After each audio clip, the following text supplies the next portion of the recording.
Welcome to the Shaping Portsmouth podcast. Shaping Portsmouth is a collaboration of key Portsmouth businesses, transforming Portsmouth together.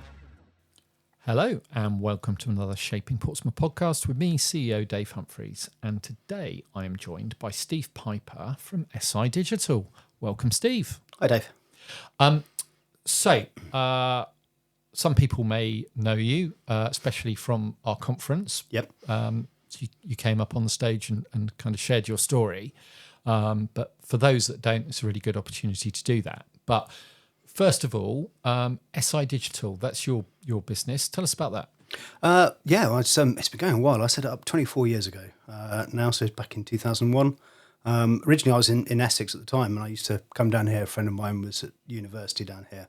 And so when I set up my own business, I kind of thought, well, I can do this for anywhere in the world because it's all web-based. Yeah. And moved down to Southsea about a year and a half later, and have been there ever since. So we're a relatively small agency. There's about 10 of us at the moment, but we're fairly big hitting in that we work with companies like Whitelink, Hasbro Toy Company. We've built a number of insurance websites for the likes of the AA and Co-op Insurance and people like that. And also Harwin, who are a major Portsmouth company as well, yep. A massive employer in Portsmouth. We design and build websites, apps, and sort of bespoke software for a range of companies, both in the UK and some in the US, all based from our office at the bottom of Elm Grove, which is opposite Cotai Tapas. So you're more the technical side of it. So you're not a marketing agent. No. We leave that to other people. I've kind of always believed in being, good at a couple of things and being very, very good at those, and leaving other people to do the other things. So we've got an excellent designer so we offer branding and design work. But when it comes to SEO, PPC, that kind of stuff, that's not us. We'll happily refer people on and do introductions, but we don't get involved in that. And what kind of what was the journey into that like? What inspired you to get into doing that sort of thing? I used to work as a website manager for a hotel chain back in Romford, where I used to live for a while. And I've always enjoyed when computers first came out. I always enjoyed computers. And I also had a bit of a leaning towards sort of art when I was a kid as well. Right. So when computers became a thing, I started doing art on computers. I mean, I'm 49 now. This is quite a few years ago.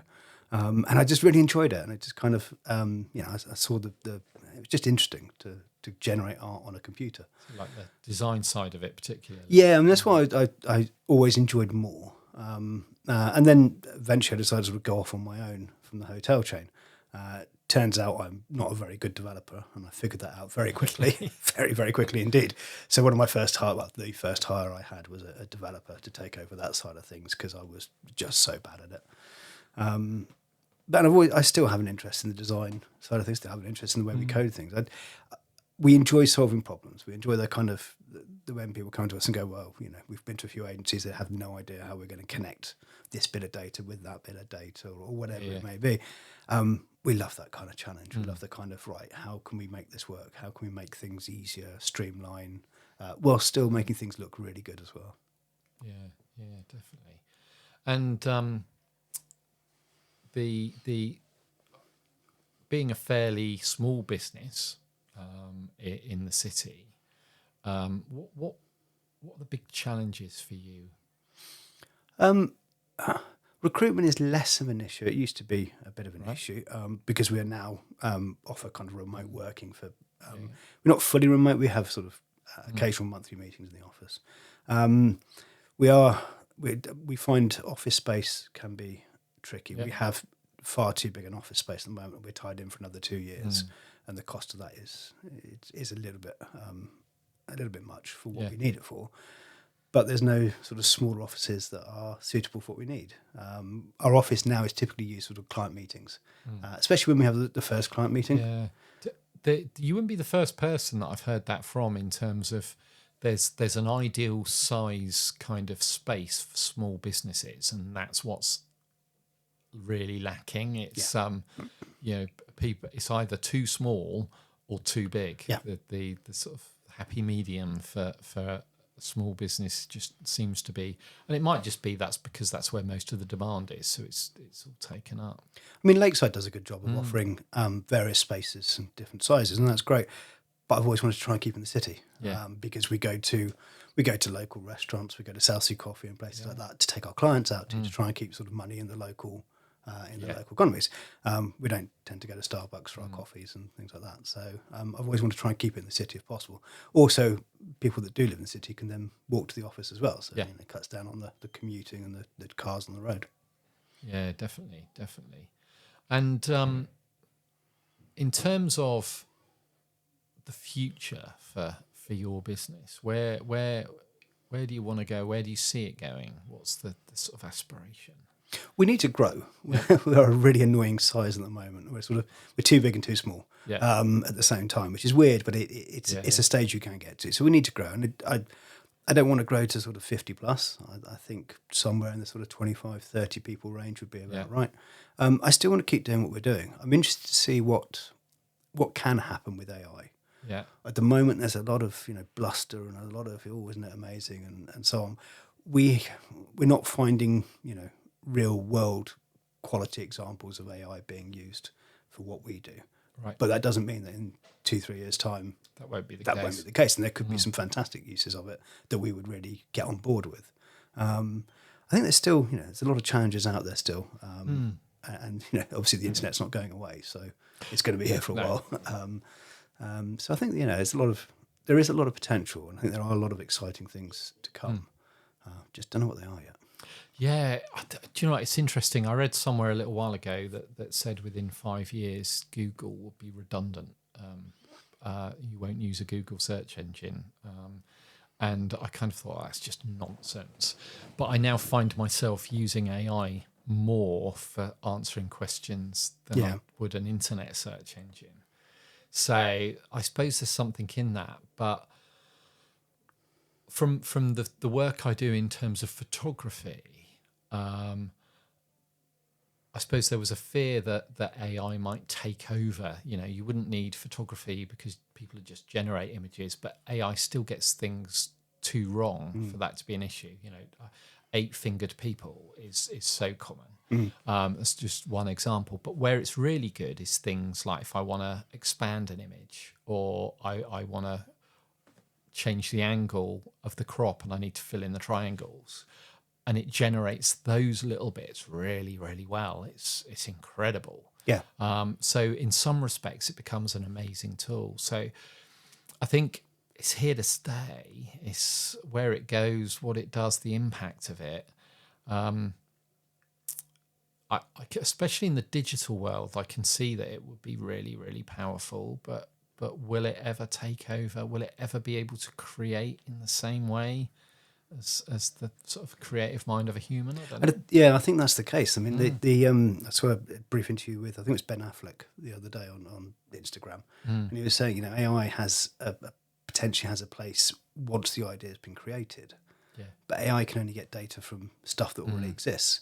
So the initial creation of the idea, AI isn't necessarily great at, and that's where I think good humans can play a good part in that. Yeah. And it's funny because you hear some sectors sort of talk about AI more than others. And I suppose anything IT based, it probably looks like a more natural fit. Mm-hmm. But I read an article a little while ago where they were talking about the jobs most under threat from AI. And actually hospitality was right at the top. And it was sort of, robot and AI check-ins and ordering and waiting and all of that sort of stuff. And, I can't imagine a robot AI-controlled waiter bringing food, but that was like listed as one of the most under threat sectors from it. So yeah, not for me. It's it's bizarre. It will be interesting, definitely. So our connection obviously doesn't come from your business per se. It comes from something else, and this is what we talked about on stage at the conference. But you came to our 2025 conference. That is correct. Yes, and that was that was the thing that influenced you, wasn't it? It was something we did at the 2025 conference. So shall I let you tell the story of what happened then? Yeah, no, so I was at the 2025 conference. Really glad to have been there. And there was a slide that came up around prostate cancer, and the slide was sort of 1 in 8 men will get prostate cancer at some point in their life, and it kind of sort of explained the demographics of people most potentially at risk. And the other part of it was that you were offering free PSA tests as part of Shaping Portsmouth. And there's two things sort of went through my head. One, the dawning realization that I am now well into middle age, which shocked me a little bit, but I get that. Yeah. And the second thing was my granddad, who used to say to me, if someone's offering you something for free, my boy, because we used to call people my boy, he said, don't turn your nose up at it. So I thought, well, I might as well go and have a PSA test. I thought, well, it's a free test, and at least it rules it out. And I did. So the test was held at the Marriott Hotel, top of Portsmouth. I think it was only about a week after the conference, maybe. Yeah, a week, 10 days. Yeah. And it, very simple, parked up the hotel, went in there, filled in some forms, and it is just a blood test. It's just like you when you have a blood test with, I used to give blood. It's just the same thing. They needle into a vein in the arm and take a small vial of blood, and that's it. You're done. So yeah, I had the test done, and I thought to myself, well, I've got that done. That's great. I'll just crack on with my life. And I was away at a conference. We actually had a toy conference in London. We've got a few toy clients, so toy industry. And I got the email from the testing company saying there was a slightly higher than expected result. Yeah. So, obviously a bit of a panic. I phoned to my wife and just sort of said, well, this has happened. And then got back from the conference, and the next stage was to have an MRI. So I booked him in the MRI up at QA. I can't remember the timescale, probably a few weeks after that. So went in for the MRI. I've had a couple of MRIs in my time. I get a bit claustrophobic. Yeah. And I think if you're going to describe MRIs as anything, claustrophobic is the key one. Yeah. Yeah. And they're quite noisy as well. And I can I can block that out, but the fact that you have to stay very still in quite a small tube was a little bit fun. Anyway, so we had the MRI, and then a couple of weeks later, results came back from that, which were not quite inconclusive, but there was something there, but they weren't sure what it was. So next step was a further PSA test. Again, just a simple blood test. That was up at QA. Was that your second PSA test? So second. The first one being the one you did with us. Mm-hmm. So you had an MRI off the back of that test on its own? Yes. Yeah. It's interesting because I had to have 2 tests before I could have the MRI. Yeah, I can't remember what my number was. I may have been 5 point something. Yeah. I forget the numbers, but I wonder whether that number's possibly higher than they're expecting for someone my age or whatever, which is why they put me in for an MRI. But then, yes, I do remember each time I did one of these, I sort of said to my wife, this one will come back fine, it'll be all right. And then, the results of the second PSA came back, and the number got worse from the first PSA. Yeah. So they then suggested I have a biopsy done, again up at QA. And at this point, I'm kind of thinking, I can't keep saying, it'll be fine, I'll come back from this one, it'll be fine. So I went up for the biopsy, and the results came back from that 2 days before we went on family holiday to Bruges, which was nice. Not good timing. Not good timing, no, but it's peace of mind, I suppose. So went to see the consultant there. It's quite funny. My wife picked up on the consultant's face before we went in. I didn't notice. My wife said, she looked a bit kind of, a bit wary. So, yes, she told me that I had prostate cancer. And it looked like it was, from the mix of the MRI and the biopsy, looked like it was fairly sort of early stages and not too, hadn't grown too much, she thought. But there are various options you can have depending on the type of cancer, I suppose your age and things like that. Some of them are sort of just watch and wait and keep having tests and make sure it doesn't go up. Some are medication, but for me they suggested having a prostatectomy, so have my prostate removed under general anaesthetic. So I had that news in the back of my head when I went to Bruges, and I did sample a few more beers than I probably normally would have done whilst I was out there, but I was allowed to. Yeah, I was allowed to. So then came back from Bruges, and September 5th went in for the prostatectomy, Yeah. which was it was okay. I was kind of slightly gung ho about things until I was finally on the table, and I was kind of on my own, not wearing a lot, and there's all these people sort of busying around you, and suddenly I felt very, very isolated, very very lonely, very vulnerable. And I think one of the nurses, she was, I think her name was Gemma. At the time, I was being sedated, so some of it doesn't come out. But she held my hand, and it was kind of, I just remember that before going under. And 5 hours later, I came out missing a prostate. Yeah. Yeah. It's and that in itself, I would have expected sort of a very small keyhole scar, but that's not the case at all. You know, there's the clearly what's involved in removing a prostate is not that straightforward with the the scars you're left after. But I suppose, you know, compared to the alternative, yes, yeah, that's. I mean, I'm still quite impressed the way they did it. I had 5 holes in my abdomen where sort of various things went in and out, and then a bigger line, probably about sort of 5, 6, 7 centimeters long, just above my belly button, where they removed the prostate from. So you know, it wasn't terribly bad, and I imagine the scars will probably go in time. Yeah. They're still there at the moment, but yeah.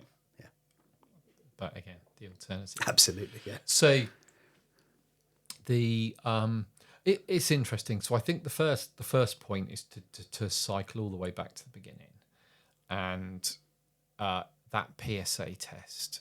Can you remember how long the whole thing took? Oh, minutes. Yeah.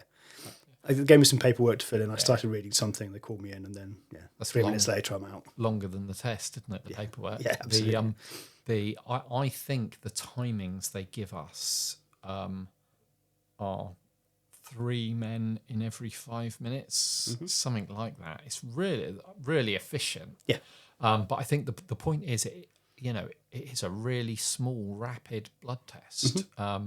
And can you remember how long it took for you to get your blood test results? I think it was less than a week, because it was almost at the end of January that I got the results, because we were at that conference, which I think was around the 30th, 31st of January. So I think it was just a few days. Yeah, because I got mine next day. Oh, that's very good. And that really shocked me. I wasn't expecting that at all. I suppose we probably all associate anything to do with health as being inefficient, but I couldn't believe how quick that was. But yeah, I suppose you see lots of stuff on telly and lots of people talking about prostate exams and what's involved. And I think, what's the proper title? The digital rectal examination. Yes. There's a place for that, and but that's not what's involved here. It is a really quick and easy, simple blood test. Yep. I would suggest that by the time you need the digital rectal examination, you probably don't care about that. You want other answers, so it's not an issue. And my understanding of it is, from how it was explained to me by doctors, is that as problems develop with your prostate, it A, gets harder, and B, gets bigger, and that's what they're looking for in that examination. But PSA indicator, really simple blood test. They measure the levels of prostate-specific antigen in your blood. Well done. The number varies per your age. So the older you are, the higher the threshold. So I think it was 4 point something was or just over 4 was the threshold for me. Yep. I think I was at about 4.7. So they then wanted a second test, which was higher.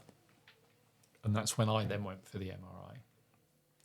But my MRI came back clear.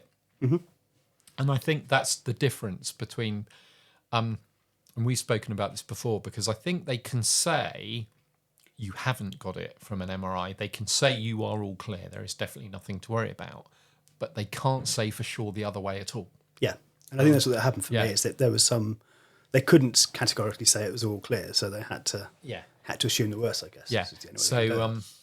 And that's when the biopsy comes in, I suppose. So I was told that to have the MRI, you had to have 2 tests above the levels, because there are things that can make the levels spike. Hence why I had to have the second one. But I mean, the whole thing happened within a couple of weeks. I don't know about you, but you hear people talk about the NHS. They call it the cancer fast track. I found it phenomenally efficient. Yeah. Almost too Same for you? quick. Yeah. Okay. I mean, I was getting appointments booked by sort of text. And then the paperwork for the appointment, or the letter saying I've got an appointment, came in after the appointment. It was that quick. I personally, I absolutely nothing but praise for the NHS and how quickly everything was done. Once something was kind of, something was marked as being unusual, it was ruthlessly quick and very efficient. Yeah. But a huge amount of paperwork. Once I got the diagnosis as well, the actual diagnosis. Pamphlets and leaflets and all this new other stuff coming through the post and so on, but not to knock it. So obviously I've not got to the biopsy stage, because I was given the all clear at MRI, and clearly you very quickly saw a consultant that kind of explained the scenario to you. But how did you find the support with the treatment options? So because you opted for the prostatectomy. Is that Prostatectomy. Prostatectomy. Was that sold to you as this is what you really need to do, or were you given different treatment options? No, I think the only 2 options I had. Well, I think there are 3 options as far as I can remember for me anyway. One was wait and see. I'll come back to that one in a minute. Another one is sort of like drugs based, not quite chemo, but kind of that sort of thing. And then the third one was the prostatectomy. The wait and see option, I did sort of question this with the consultant. I said, well, I'm still relatively young and so on. And she said, well, that kind of almost plays against it. Because if you're already showing signs of it at I thought 48 is a relatively young age. If you're already showing signs of it now, it's not going to get any better. It's only going to get worse. So that was kind of, I thought, well, let's just rule that one out now. With the prostatectomy, if you have that done, then if that doesn't quite work, then you have the option of the sort of the chemo or the sort of chemical approach to it, which is why I went for the prostatectomy by her recommendation. I'm also a great believer if you've got someone who's spent years and years and years at university and goodness knows what else being a consultant, they probably know more than you. So if she recommended it to me and she did, then I thought I'd just go with that. I think it's a fairly safe assumption that one, that they're going to know what they're talking about. Yep. It's and I find it interesting because I know a number of different people now that have been diagnosed, and I've heard different people being given different options. So they clearly don't just throw removing the prostate at everyone. Yep. They do consider different things, and obviously you at the conference, I know. So we've last year we had 8 red results in the testing program that we did. I know that because they're all recorded online and I can look them up. So I know that there are 8 red results. I know that statistically 1 in 4 come back red. 1 in 4 that come back red are diagnosed. Mm-hmm. Sorry.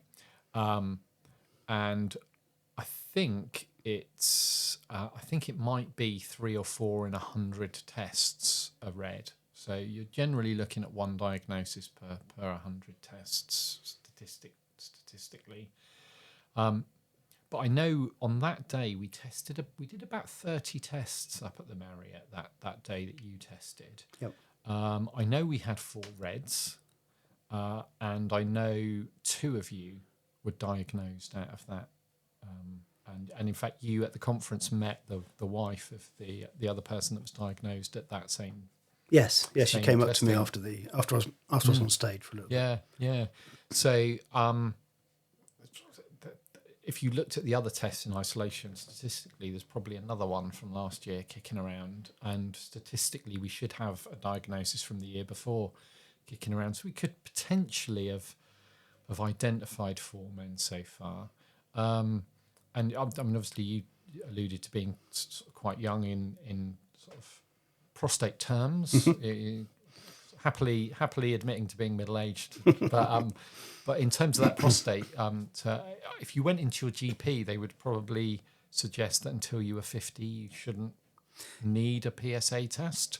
Yeah, I've heard from a slightly older gentleman that I know, and he said he struggled to get the doctor to put him forward for a PSA test. And he said, I've got concerns, I've got reasons for wanting this, and the doctor was almost kind of no, which I found quite shocking. But I guess having the test that we did means you can kind of bypass that. So I went into my GP over 50 with symptoms to talk about those symptoms, and I asked for a PSA test, having been involved in PSA testing in my policing career and setting it up.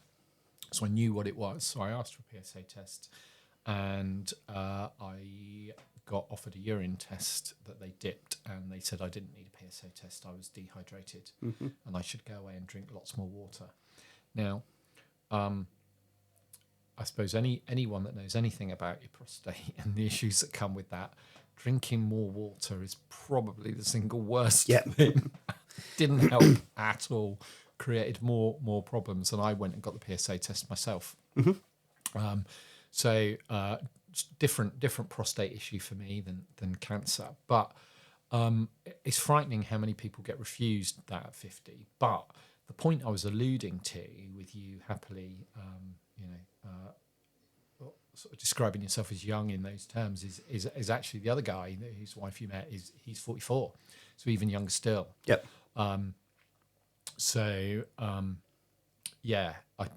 You shouldn't probably rule yourself out just on age. And, No, absolutely. If you're over that threshold of 40, I would argue that you want to be getting regular PSA tests, because as your case shows, it gives you treatment options. Yeah. Rather than being told it's prostatectomy and chemotherapy because it's gone too far.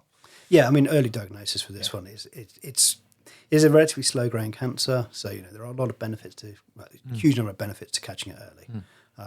And like you say, I mean, just getting an early PSA test, early 40s, perfectly sensible thing to do.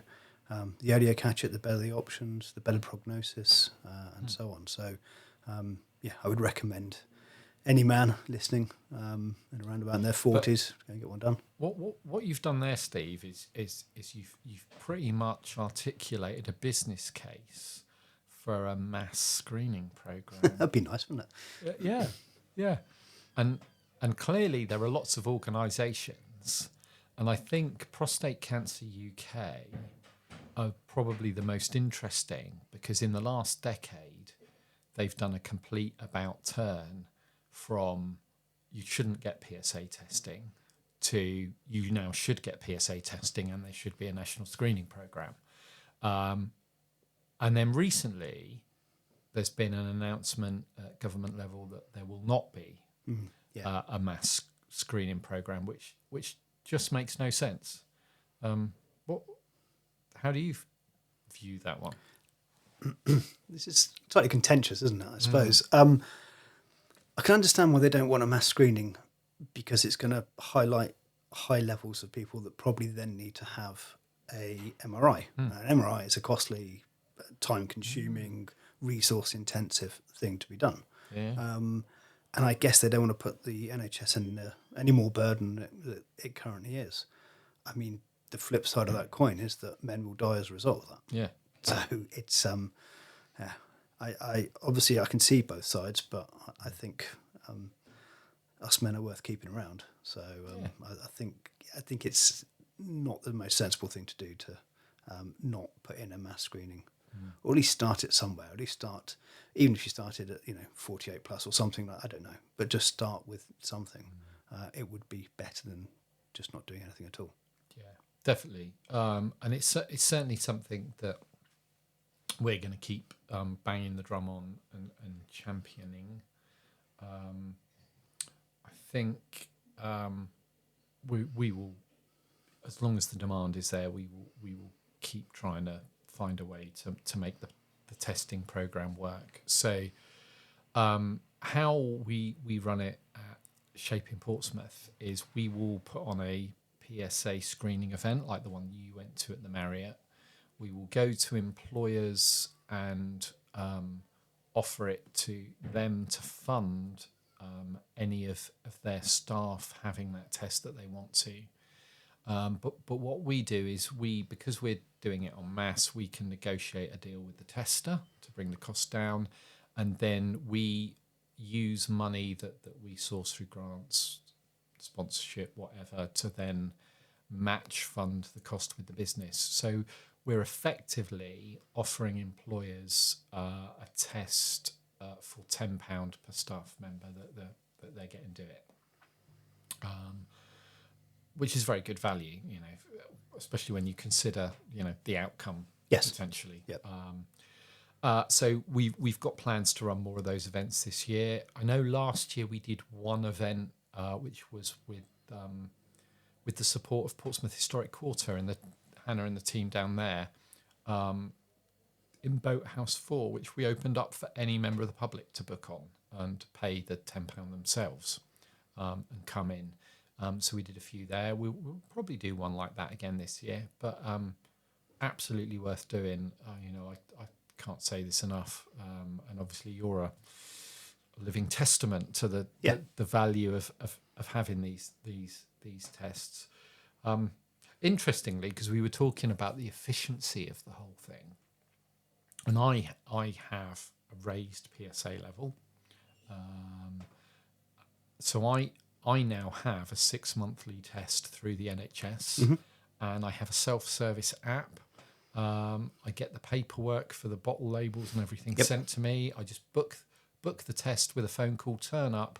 I'm in and out of the QA hospital before I've even hit the 20 minutes on the car park. It's good when you can do that, isn't it? I love it. The silly things you get excited about, but not having to pay anything for parking at QA is definitely one of them. Does that make us middle-aged as well? I think it does. I think it definitely does. But I'm guessing because having had your prostate removed, do you still need to have your PSA? Yeah, I've got to put one in a couple of weeks' time actually. Yeah. So I think very similar to you. I think mine are actually sort of quarterly for the rest of for 4 quarters, and then I go to 6 monthly, and then annually from there. I think obviously without having a prostate, once I've had a few of these results that are zero, then it should be a safe bet that it's not going to change. Yeah. I'm slightly apprehensive because I've only had one all clear so far since the operation. So I think once I've had the next test done, which I say is sort of end of January-ish time, once that comes back, I think I'll have a higher confidence and a higher, Definitely. But I must admit, if you do hit that that level where you enter that system, the support and the efficiency of it is tremendous. It's one of the single most efficient things ever. And my last one before Christmas spiked high. I got called back that could I just go and do a second one so they could double check it. That looked a little bit high when I self-served the result on the app, and I phoned up earlier in the week and very quickly got a phone call back, and they'd looked at my MRI from the first time, the consultant, and had given a view on it, and unfortunately everything was fine, but I got a really good explanation around what was going on, and it's quite impressive to have that level of support and not have to mess around with GPs and things as well to get it. Yeah, absolutely. The message is get it done. Yeah, simple, quick, easy blood test. They do them everywhere. Well, you can find one locally to get it done. Yeah, and if you don't want to wait for us and our next screening test, and you're thinking, right, I need to get this done now, Graham Fulford Charitable Trust, they run charity screenings all the time, all over the place, and you can go on their website and look for the next one in this area and book yourself on. And also Picasso, PCA, Picasso, SO, Picasso, Yep. who are the ones that did your test, Steve. Another local charity who will offer it. So, yeah, well worth watching out for and definitely doing. But parking the prostate side of things then, Steve, and coming back to being a business person in Portsmouth, we always like to finish our podcasts by asking our guest for a suggestion, somewhere to go, something to do in Portsmouth. So what would be your tip? I mean, there's lots to do. It's such a wonderful city. Having sort of come originally from Essex before this, I mean, I would never move out of Portsmouth. It's such a great place. For me, if I had to choose the one thing to do, it would be a visit to South Sea Coffee. Not only have they got the South Coast's best coffee, the food's amazing, the atmosphere is lovely. It's a great place to sort of sit and chill and enjoy great food, and just it's got such a nice vibe in there that you always leave, one, content and full of great food and great coffee, but just happier and more chilled as well. So if you're going to be in the city for a day, don't miss out on South Sea Coffee. And it's definitely not like going into your average Starbucks or Costa. No. We are talking very niche and specialist coffees in there. And other drinks as well. I mean, they do matchas and things. I'm a flat white guy, I'm afraid. So I have that, but it is brilliant. It's there's some very interesting stuff in there. If you're a coffee aficionado, definitely go in there. And they make all their own things as well. So the chutneys that go on your food, they make those. The love that goes into their food is just next level. You were talking there actually about what a great city Portsmouth is anyway. And I know that there was another little project that you were looking at around photographs. Mm-hmm. Is that something you're still looking at doing? Yeah, we've got it's just a bit on the quiet at the moment. Okay. Nearly there. But yeah, we've got a great idea, especially with it being Portsmouth 100 this year. Yeah. We've got some great ideas around that. So not something you want to reveal yet. The grand reveal will come soon, just not quite today. Yeah. Okay. We will look forward to that one for people to watch this space on. Maybe I can come back and do another something podcast. we'll certainly publicise at the point people need to know about that. So thank you. Great. Look, Steve, really grateful to you sharing your story. I think we need people like you that have been through it to show people that it can happen to you. Yep. And 1 in 8. Or if you're of Black Afro-Caribbean origin, 1 in 4, even more reason to do it. But I think it's really important to get that out there and for people to hear it. So thank you so much for sharing it. Thank you for doing it at the conference. Obviously a bit daunting to stick you up on stage in front of sort of 560 people. But no, really, really appreciate you taking the time to talk to us about it. And my thanks to Shaping as well, because if it wasn't at that conference last year, who knows where I would be right now. So thank you to you and Shaping for organising this. Brilliant. Great talking to you. This podcast was brought to you by Shaping Portsmouth, working to make Portsmouth the #1 UK city in which to invest, live, learn, work and visit. To find out more, please visit shapingportsmouth.co.uk. This podcast was supported by Spark Community Space and Portsmouth Community Lottery.